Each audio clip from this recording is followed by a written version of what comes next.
Mini Habits, Smaller Habits, Bigger Results, by Stephen Guise. Today we'll be discussing the book Mini Habits by Stephen Guise. Unlike many self-help authors who are celebrities, public figures, or national leaders, Stephen is just an ordinary guy, someone you might call a typical homebody. Like most of us, he lived an imperfect life, enjoyed leisure activities, and often tried to avoid hard work in favor of comfort. Yet this same person, starting in 2012, committed to doing at least one push-up every day. 2 years later, he had achieved his dream physique, was writing 4 times as much content as before, and was reading 10 times more books than he used to. His blog post, The One Push-Up Challenge, became his most popular article, and to this day, people still message him about how this article inspired them to maintain their exercise routines. Stephen is an ordinary person, but it's precisely because of his ordinariness that the changes he experienced hold special significance for regular people like us. Stephen's transformation wasn't about blindly making changes. Instead, he studied the patterns that emerge when humans try to form habits, using himself as a test subject to discover what truly works in developing good habits. Through his discovered method, Mini Habits, he successfully cultivated many positive habits. That first daily push-up was just the beginning, and even the book we're discussing today was completed through his mini habit strategy of consistent daily writing. So how did the author achieve this remarkable transformation? This is what we'll explore today through 3 main questions. What are mini habits?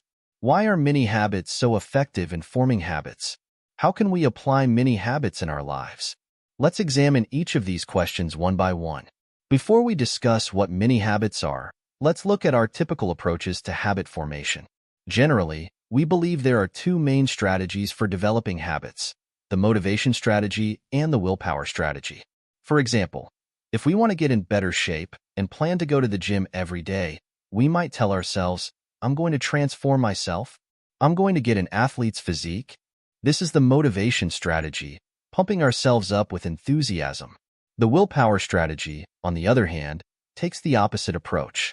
You still want to get in shape, but instead, you tell yourself, I must grit my teeth and finish this. I won't rest until I complete this lap.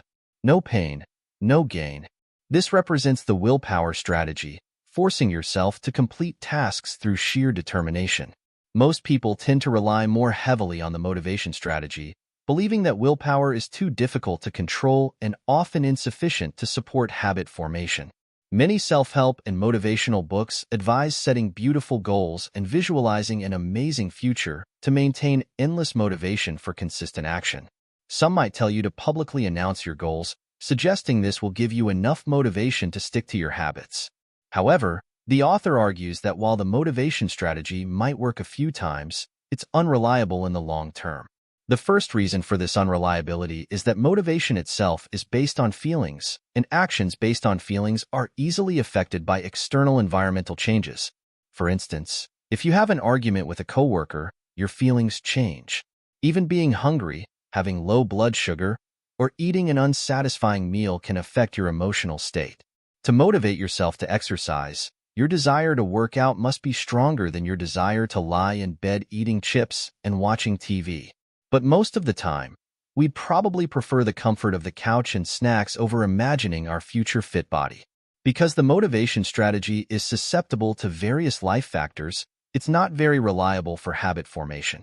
Additionally, there's a second reason why the motivation strategy isn't dependable: the law of diminishing returns. Think of it this way.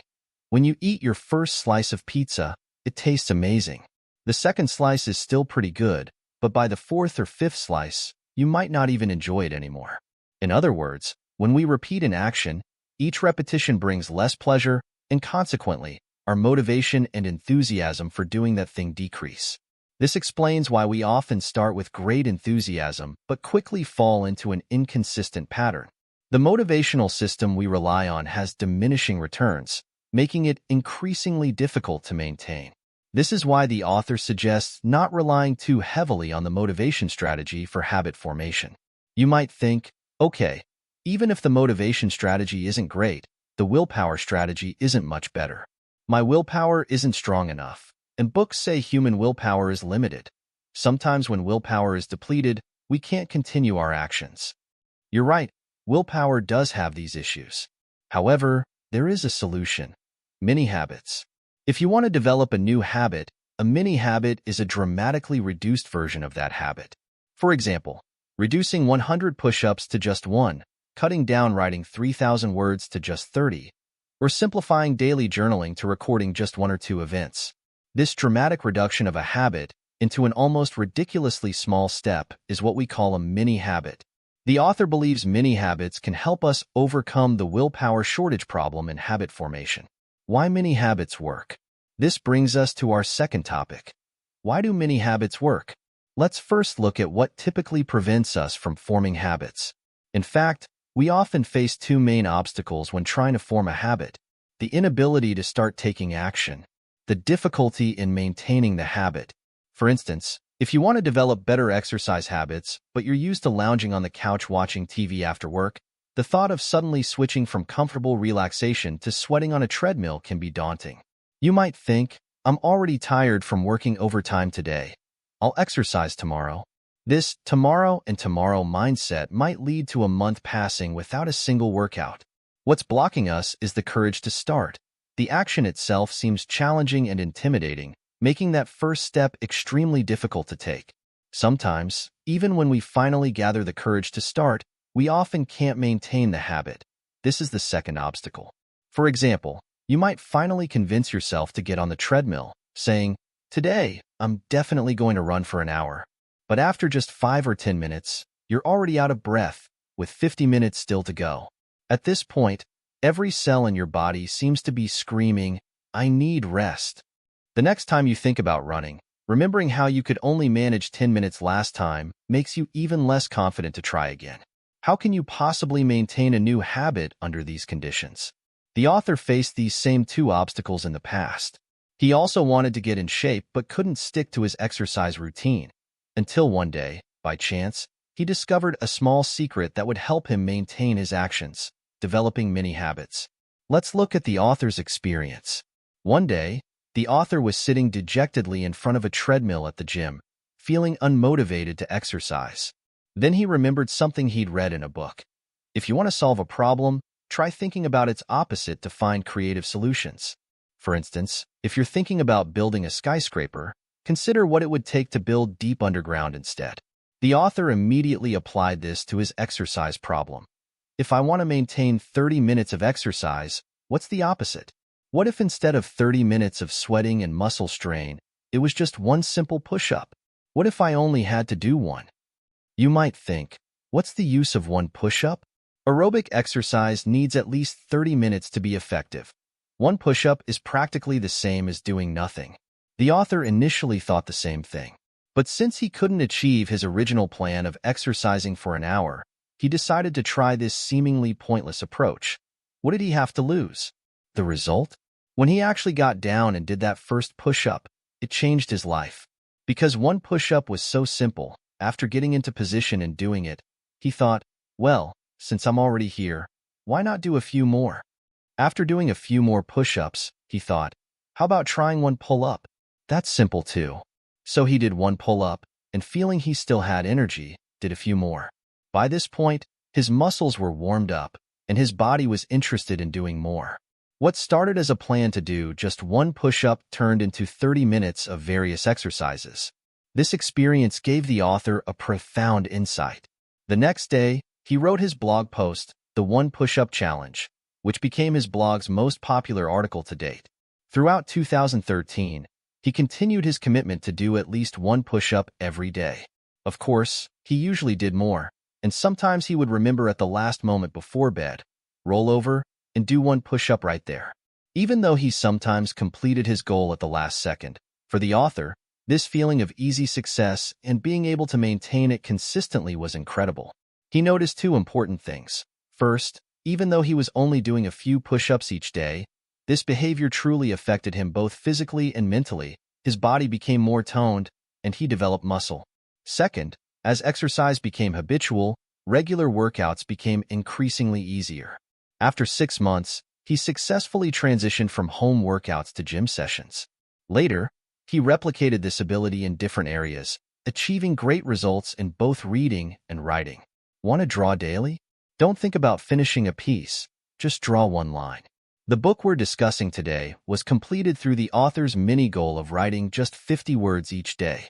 The author's experience shows us that doing seemingly insignificant positive actions daily can accumulate into amazing power. And those two major obstacles to habit formation, they're naturally circumvented in this process. Remember, the first obstacle was lacking the motivation to start, but with mini habits, the goal is so small, incredibly small, that we're not afraid to begin. Just one push-up? Just 50 words?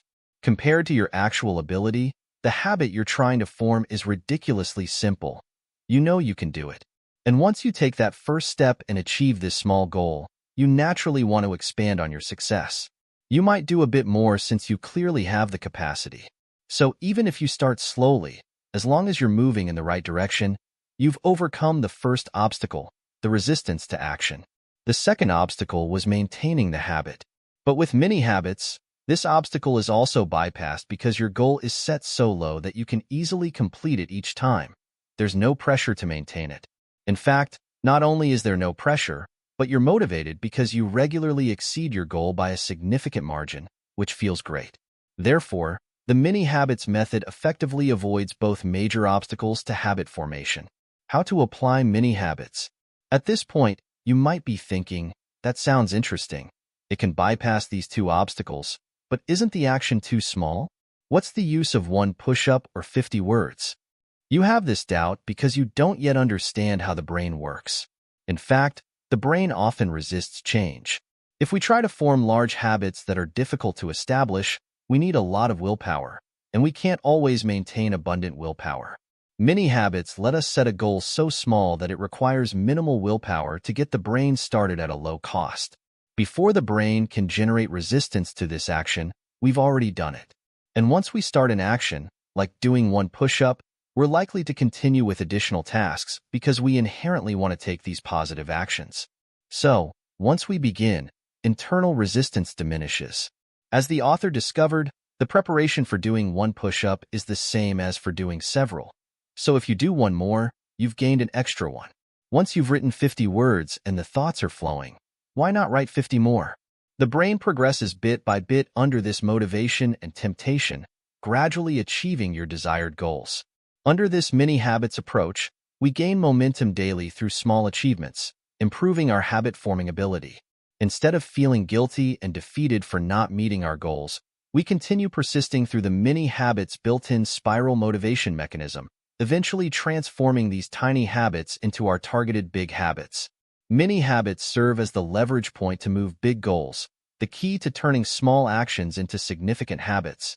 Since mini habits are so useful, how can we apply them to our daily lives? In the book, the author outlines 8 steps. First, choose a mini habit and establish your daily plan, such as one push-up or writing 50 words daily. Discover the intrinsic value of each mini habit. Understand why you want to write daily, do push-ups, or exercise, and clarify these benefits. Incorporate mini habits into your schedule. Decide whether to work at 9 a.m. or exercise after work. Having a clear starting point makes it easier to maintain.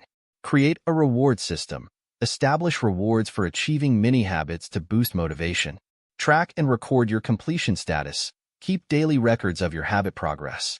Start small but exceed when possible. Once you start, try to exceed your minimum requirement rather than just doing one push-up. Follow the plan and avoid high expectations. Don't increase your daily goal even if one push-up seems too easy after a while. Focus on long-term consistency rather than increasing individual task volume. Watch for signs of habit formation. Don't stop the mini habits plan until the habit is fully formed. In applying mini habits, 3 key points deserve special attention. What qualifies as a small enough goal? If you can normally do 20 push-ups without problem, should you set your goal at 10 or 20? The author says, 1. Why set such a tiny goal when you could easily do 20 without much willpower? This touches on a key mini habits principle. The habit must be reduced until it seems ridiculous. Only when it's ridiculously small will your brain perceive it as non-threatening. Use substitute rewards. Since mini habits are small, their immediate changes might be minimal. When doing one push-up or writing 50 words, your brain might not notice any change or reward. The brain needs rewards to more easily repeat an action. For exercise, the reward of a good body only comes after long-term commitment. But when you're exercising, your muscles are saying, "Hey, we want to sleep. We don't want to move." When you get home exhausted and look in the mirror, what's your reward? Just sweat and fatigue. Your brain questions, what's the point? Why not just sleep longer? How do you know when a habit is formed? The author provides several indicators. Your identity perception might change from "I try to write daily" to "I am a writer," or from "I must read books daily" to "I'm an avid reader." These shifts might indicate habit formation. Another sign is when you no longer need to consider, "Should I do this?" Before, you might think, "Well, I should run today." After habit formation, you think, "It's exercise time now." When the habit occurs naturally without consideration, it's formed. Another signal is when you're min.